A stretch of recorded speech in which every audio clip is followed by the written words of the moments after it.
it's probably cooking in that upstairs, which means it's cooking in your attic, which means it's cooking on your roof, right? Orange light, thumbs up from the producer, new camera angle. Hi, by the way. I'm Danny, project manager here at Moose Roofing. Welcome to MooseCast, where we're going to be talking roofs and nonsense and sense when we get there. But once again, hi, I'm Danny. Project manager role here at Moose Roofing, which of course you're the first person, or I'm the first person you're going to be seeing whenever we do your inspection, and the last person whenever we do the final inspection of a completed project here. But there's going to be a lot of moving parts in between, and we're going to really get to know all the people who are going to be touching your project throughout. So each episode we like to bring in somebody from a different aspect of our business and really just get you to know them. But we didn't introduce our lovely producer who is setting up her chair. Let's wait for her to set up her chair. Put on her cans. There we go. Hello, everyone. This is Miss Cindy. She is refusing to be on camera for now until we force her eventually. One day. Maybe. One day. Well, you did promise me one episode. I did.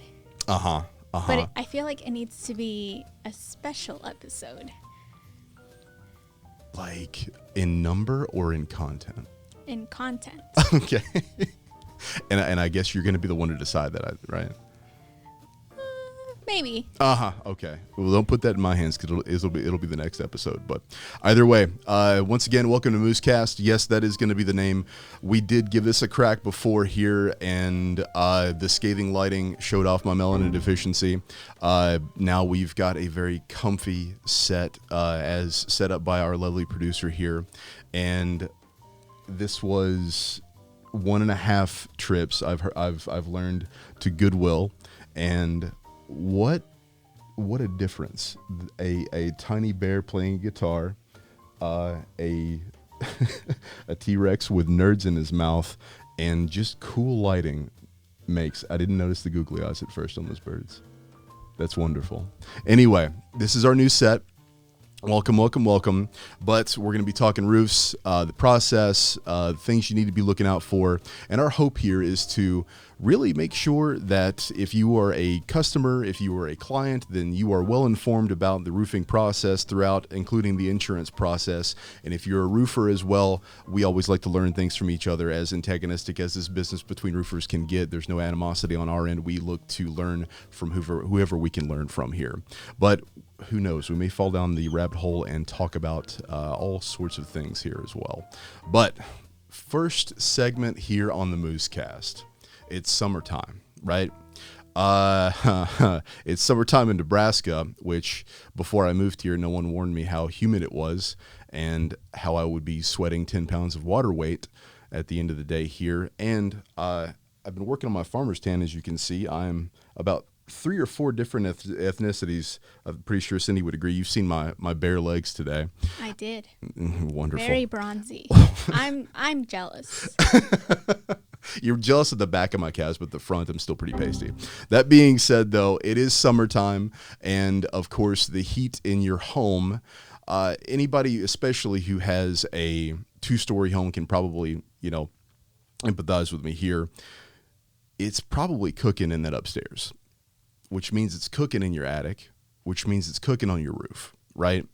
And at the end of the day, there is a way to mitigate that from really a power savings situation with your energy bills, having your air handlers run less, and that is going to be fixing your ventilation.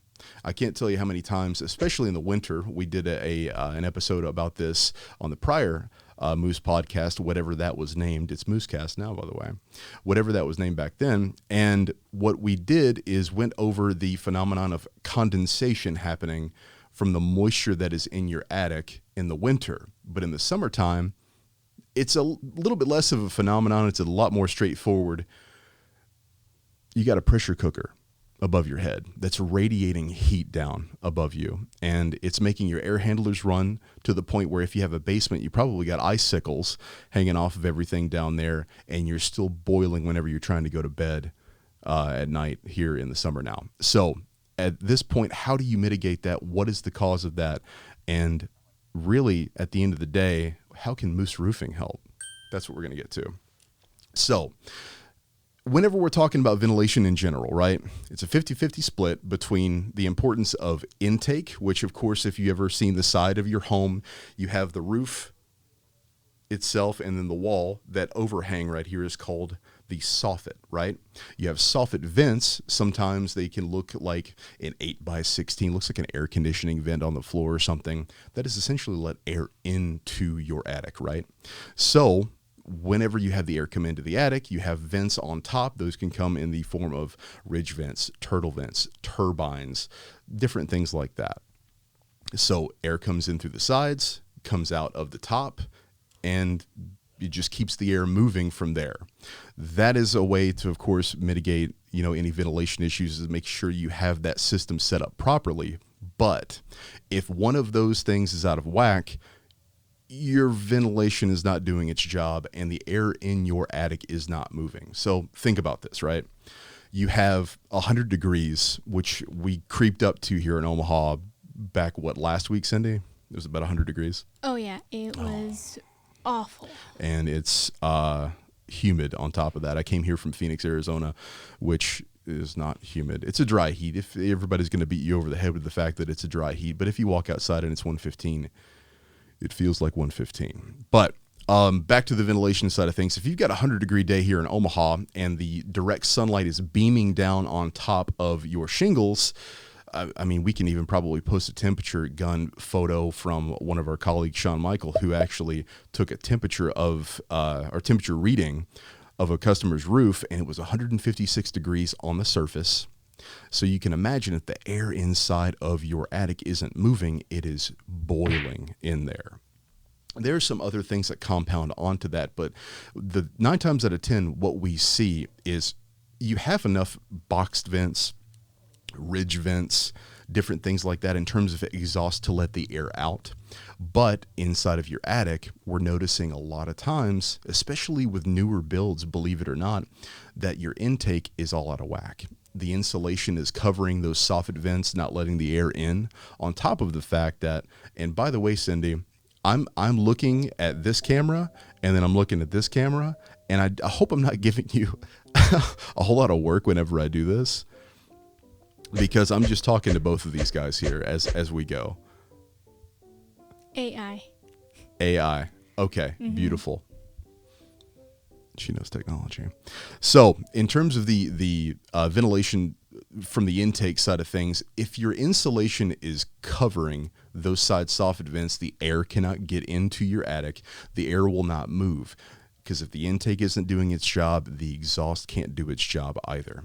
Now, the way to mitigate that in terms of the ventilation covering that, if you look in your attic, which I would say if you have a home 9 times out of 10, you probably not really looked in the attic here.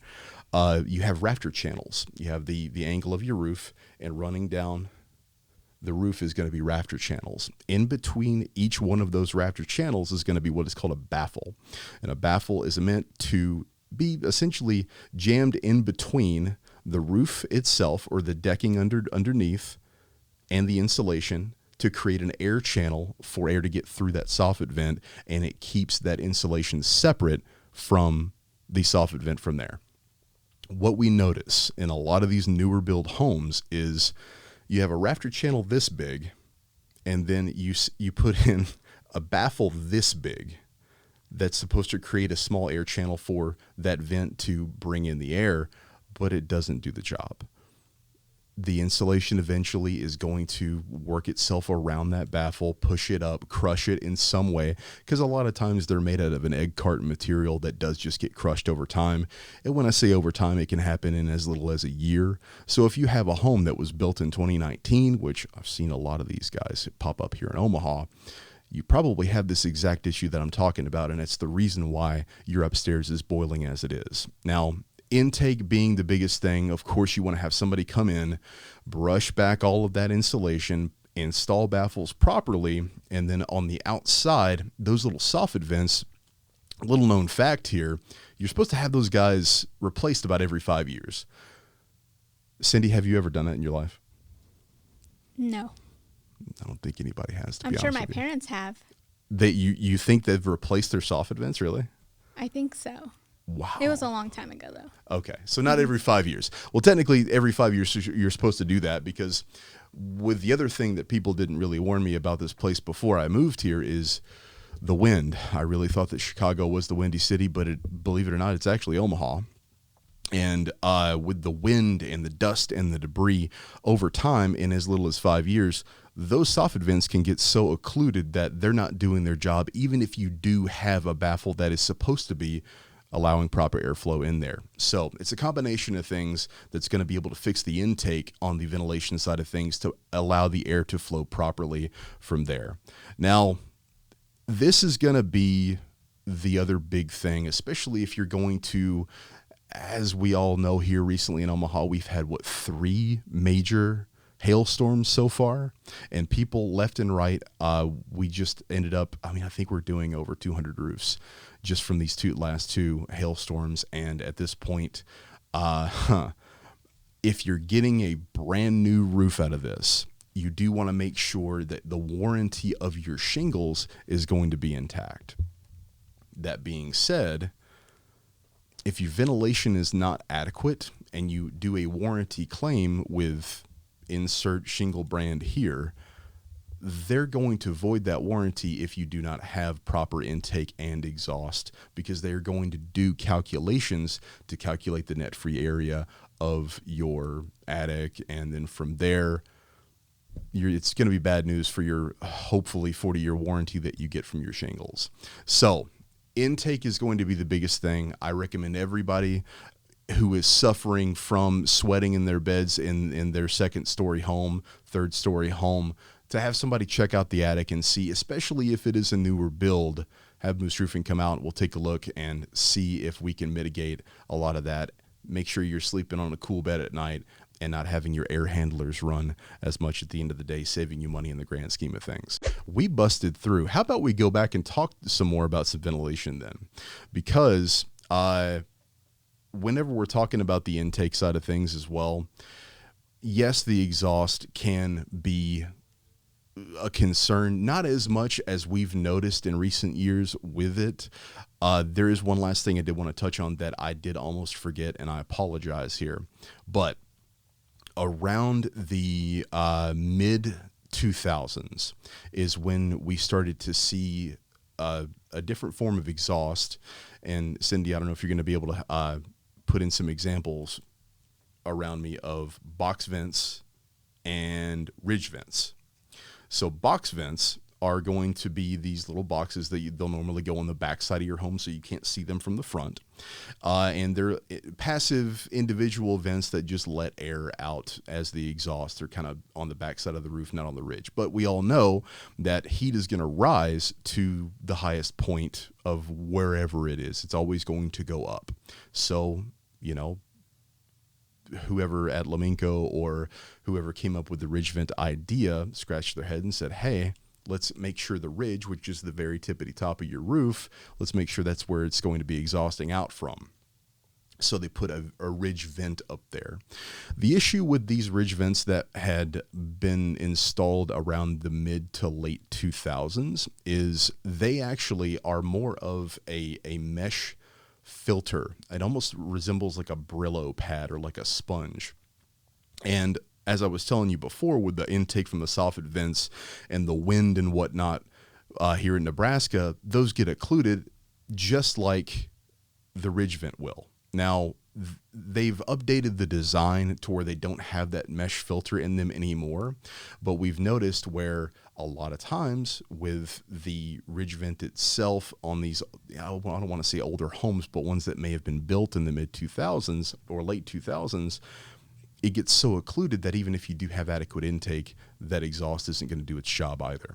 So definitely, if you've got a ridge vent, yes, it is an awesome form of exhaust. It is going to be covering enough to ventilate or exhaust out of your attic here in terms of just the sheer length of that thing and the surface area it's covering. But if you do have an older style one, it may be causing the issues that we're talking about as well in terms of your upstairs boiling and your power bills at the end of the day getting a little outrageous here in the summer. This podcast is brought to you by Moose Roofing. It is a Moose Roofing podcast, so this is kind of a no-brainer. But if you need your roof checked out, if you got spots on the ceiling, if you have a recent hailstorm, if you have a recent windstorm, if you have a leak anywhere in any way, shape, form, or fashion, please call an expert, preferably Moose Roofing. Smooches love you, bye. We have finally come up with and settled on a name.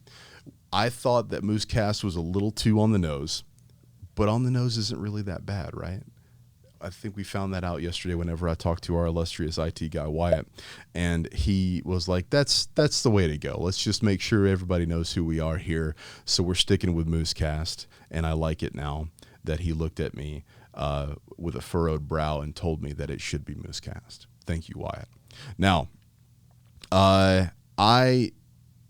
I'm all open for ideas in terms of where this should go, because we know that this is going to be fun and informative at the same time, or at least that's what we're going to aim this show to be, and entertain you along the way. But anybody from the office, anybody that's going to be watching this at the end of the day, want to make sure that we're taking all the feedback here and applying it as much as we can. So if there's anything you guys have questions about, if there's anything that you guys want us to talk about, if you want me to be behind the camera and then Cindy to be right here, make sure to let us know, and we will make it happen. Won't we, Cindy? That seems to be the thing around here lately, ever since that test episode came out. Yep. About me being on camera. They like you on camera more than me. Interesting. Which I'm all for. But we're going to be bringing guests in. As I touched on earlier, not only will we at least get one episode, as she had promised me, out of Cindy here, but from the production side, from the financial side, there's a lot of moving parts whenever it comes to the first time I come out there and diagnose your issue, to getting it fixed, to getting everything taken care of on the back end and doing our final inspection. There are so many people, like I said, that are going to touch your project, and it'd be neat to get to know them, and of course get to know the side of the roofing industry that they are a part of here, because in the grand scheme here, I am fairly low on the totem pole here, and there are a lot of people here that I pull from in terms of knowledge. With our owner, Mr. Pat Moose, the Renaissance man himself, there have been times I've been sweating in an attic, calling him on FaceTime and just wondering what I'm looking at, and he'll give me the entire dissertation and the history of the issue, until the point where about 20 minutes down the line, I'm needing to get out of there, rehydrate before I pass out because it's too hot in the attic. But either way, we look to bring everybody on here, and we do have some other fun goings on here at Moose. Food competitions. We'll probably, hopefully, we have another cookie bake-off, and we can just have a plate of cookies here for me to taste test and just talk about and judge thoroughly. I think that would be, I was going to say ruthlessly, but if you're going to bake me cookies, it'll just be thorough instead of ruthless. Also, and I touched on this. I actually didn't touch on this. This is from the prior test episode that you'll never see. This is something that is extracurricular on the Moose side of things. We're a bunch of fight fans here. We like to go out, watch the UFC cards, the boxing cards. So normally we'll head to a Buffalo Wild Wings, and if we have a recording where I can plan that out a bit, I know we're going to be going, as of this recording, tomorrow to UFC 303. Are you going to be there? I will be there. Nice. So we're going to have that going on, but this won't be released in time for you guys to meet us there. Whoever watches this, just know that if we ever have it planned out in time for a big fight card, we will definitely be out, and you are welcome to come hang out with us, pick our brains, and cheer on or boo on, whatever you like at that point. Final thoughts here. If you got a hot roof, you got a hot attic, and you got a hot upstairs, call a professional. Let's make sure we get out there, diagnose this thing accurately, so we can make sure we customize a solution for you so you can breathe easy and not sweat in your bed. There's nothing worse than that, than trying to sleep in a sweltering hot bed. Say that 5 times fast. My job is difficult. Now, But once again, reach out to us. We'll be able to help out. Miss Cindy just unplugged her mic. She is back. Are you alive? I am back on air. Okay, good. So, once again, thanks for stopping by and watching our inaugural episode of the MooseCast. Is it the MooseCast or just MooseCast? MooseCast. MooseCast. I'm going to put the in front of it just to make someone upset. So welcome to the MooseCast here. And thank you for stopping by, MooseCast, as it were. Make sure to follow us on Facebook, Instagram, YouTube. Are we on Twitter as well? Twitter who? X. No. Okay. No, we're not. All right. No, we're not going to worry about that. That but was X'd out. That was X'd out. We are No not going pun to be intended. understood. We're not going to be doing that. We've X'd out that. But in terms of what we're going to be doing eventually, and I've been talking to Cindy about this when we're trying to reach the Gen Z TikTokers, the roof-owning Gen Z audience here, speaking to the youth. So maybe we'll be on TikTok one day. But as of right now, once again, Facebook, Instagram, and you're already watching me on YouTube. So while you're here, make sure down below there are buttons, right? Are you putting buttons here? Yes. Wonderful. There's a thumbs up, there's a subscribe, there's a bell. Make sure to do all of those things. And really, until next time, which would be probably next week, I don't have a preview for next time. We're just kind of doing this as we go, which is the most fun way to do anything, right? Mm-hmm. In the meantime, smooches. Love you. Bye. Bye.